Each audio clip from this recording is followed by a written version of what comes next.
Hello, my dear students. So, welcome to the sixth lecture of our strength of material. So, today we are going to learn about the shear force diagram for a simply supported beam with a point load. Okay, so here I have taken a simply supported beam as shown in figure. You can see. So, here the supports are given in this way. So in simply supported beam, one support will be hinge support, so another will be a roller support. Okay, so one point load is acting on the span of a beam at a point, so we have taken that point as C.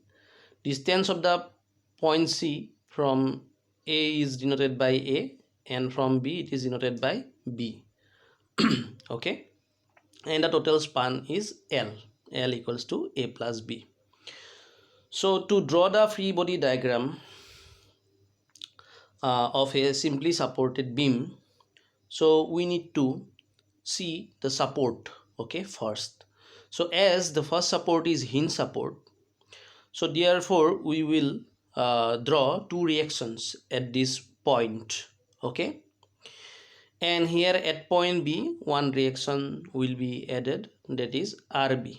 Okay, so basically in calculation of the shear force, so we will be only considering the vertical forces, because by the definition of the shear force diagram, okay, so we have seen that summation of all the shear forces up to a section means all the vertical shear forces up to a section, so we need not have to consider this force, but as because this is a hinge support, so we are just showing this reaction. So if you do not include this one also, then also it will be correct to calculate shear force. Okay, and for bending moment also, when we will be studying that portion, so we will not consider this reaction. Okay, so let us first go to the first step, that is to draw the shear force diagram of this simply supported beam with point load. So we need to draw the free body diagram first. Okay, then we need to calculate all the reactions, okay, all the unknown forces, whatever it is given. Okay, so to calculate the reaction forces, so there are two reactions, so we need two equations, okay, to solve the reactions, okay, to find out the reactions. So first thing is that we will take this condition, summation of Fy equals to 0, then Ra plus Rb equals to P, that is upward forces will be equals to downward forces. Okay, so Ra plus Rb equals to P, and next thing, to find out Ra or Rb, you can take moment of the forces. Okay, there are three forces, 1, 2 and 3. Okay, so you can, if you do not consider this one also, then also it will be correct, because you can see this reason. Okay, I will not go to this one, very easy, you look at this one. Okay, so why it is not considered. Then next thing is to take moment with respect to any point, point A, point B or point C. Okay, so let us take moment with respect to point A. The summation of moment about point A will be equals to 0. Okay, so Ra into 0, because line of action of this force is going through this point, so perpendicular distance will be equals to 0, so no need to consider this Ra force to calculate the moment. Then Rb force. Okay, so Rb into this length L. Okay, so how to calculate moment you have learned in mechanics. Okay, so if you do not have the idea, so you just go to the basics of the mechanics. Okay, it is very easy. So here it is the line of action Rb, and here it is the perpendicular distance to this point, okay, L. So Rb into L, so its effect will be anti-clockwise, that is why I have considered negative. Okay, so for anti-clockwise direction, okay, moment I am taking negative sign, and for clockwise direction I have taken positive sign. Okay, so minus Rb into L. Then what is the other force? This one is the downward force on the top of the span. So its perpendicular distance from point A will be A, so its effect will be clockwise. So I am taking it as positive. Okay, so positive P, magnitude of the force, into perpendicular distance, that is A. So P into A will be equals to 0. Okay, so from here, so you can find out the reaction RB. So RB equals to PA by L. Okay, so if you put this value here in this equation 1, so you will get the value of RA, so PB by L. Okay, so all the reactions are calculated. So now again we will draw this diagram for our calculation of shear force. Okay, so here RA equals to PB by L as we have calculated, then RB equals to PA by L.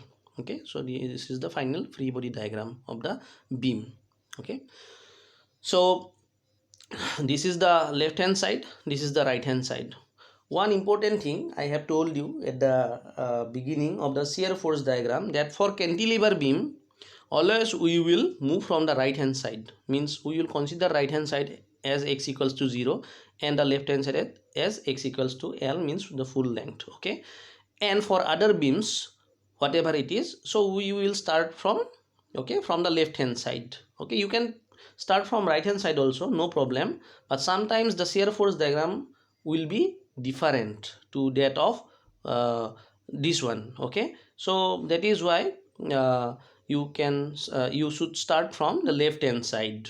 Okay, so here I will be taking it as x equals to 0 and here this will be x equals to L. Okay, so we will start from left to right. I have indicated it with red color, but if you do not indicate also, then also it will be correct. Okay, okay, so uh, for calculation of the shear force, so I have told you that whenever there will be a point load, okay, remember that whenever there will be a point load, so you need to calculate the shear force just before the point and just at the point. Okay, so here there are three point loads, 1 2 3. So at all the 3 points, so we will calculate the shear force twice. Okay, means 6 shear force calculations will be there. Okay, so at point A, means just before point A, the shear force will be equals to 0 because there is no forces. Okay, there is no force just before A. That means shear force equals to 0 just before A. But at point A, the shear force will be having some value. Okay, so magnitude of this force will be PB by L and it will be positive. Why it will be positive? When we were learning the sign convention, so when we will move from left to right for a beam, so upward forces will be positive and downward forces will be, these type of forces will be, we will have to take as negative forces. Okay, so shear force at A will be positive PB by L. Okay, then shear force at B. Okay, so shear force just before point B, because this is a point load, so we need to calculate shear force just before point B. It will be how much? It will be PB by L, because from this point to this point, okay, just before this point, so there is no other shear force apart from this PB by L, so its value is plus PB by L. That is why shear force before B will be plus PB by L. But at point B, it will be a different shear force, because this point, at this point load P is acting at point B also. Okay, so there will be a change of shear force. So shear force at point B will be plus PB by L. Okay, and it is acting from upward. Okay, it is acting on the top side and it is going downward, that is, it is a downward force. So we need to consider this as negative force. So PB by L minus P. Okay, so magnitude will be how much? Minus PA by L. Okay, so magnitude will be PA by L, but directions will be negative, means in downward direction. Okay, so at this point B, so we will get a negative shear force PA by L. Okay, then next come to this distinct point C. Okay, so again before C we need to calculate, and at point C we need to calculate the shear forces. So shear force before point C will be how much? So what we have got at this point, that is minus PA by L, will be remain same just before point C, because there are no other forces, so no UDL or no point load. Okay, from here to just before point C. Okay, so it will be minus PA by L. And at point C, as because there is a reaction force RB PA by L, okay, so it will change. So how it will change? So it is minus PA by L just before point C, and at point C plus PA by L, that is negative value and positive value, that means 0.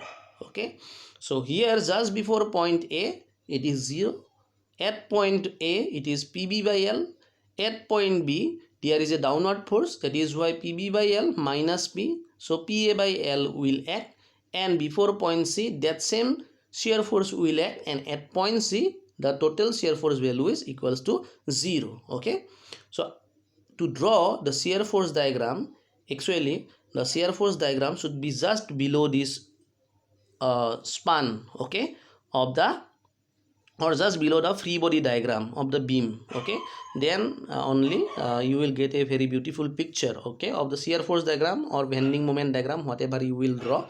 Okay, so okay, let us consider the axis. Okay, so one will be the span of the beam, that is X, another will be the vertical axis, that is the shear force axis. Okay, plus B and minus B. So this is the origin. Okay, so what we have got, so at point A, just before point A it is 0. Okay, so at point A, so there will be a positive value, so you can see a red line. Okay, just starts from here at the origin. Okay, from the origin, so it is a positive value plus PB by L. Okay, then I have told you in the cantilever beam that if in between 2 points there is a if there are 2 point loads, then in between these 2 points the shear force diagram will be a horizontal line. Okay, so that point you need to remember. So this is a horizontal line up to point C. Okay, then its value is how much? PB by L. Just before point C you have just before point C, oh, it's this point is B. Okay, and this is C, this is C. Okay, so just before point B the value is PB by L, you have got PB by L, and just at point B the value is how much? Minus PA by L. So this is minus PA by L. Okay, so this total force is minus PA by L. From here to here it is minus PA by L. Then in between these 2 point loads, so the same PA by L will exist, a horizontal line, and just before point C the value will be PA by L, so minus PA by L, its value is minus PA by L, and at point C the value will be 0. So from here you need to start, then you need to end this shear force diagram here. Okay, so this is the shear force diagram. Okay, this is the shear force diagram, SFD, it is written like SFD, shear force diagram for a simply supported beam. Okay, with a point load. So the point load may be at the center also. Okay, it may be at L by 2 also. So you need to find out the shear force diagram in this way. Okay, so thank you for watching this video. So next we will take UDL, okay, on different types of beams. Thank you.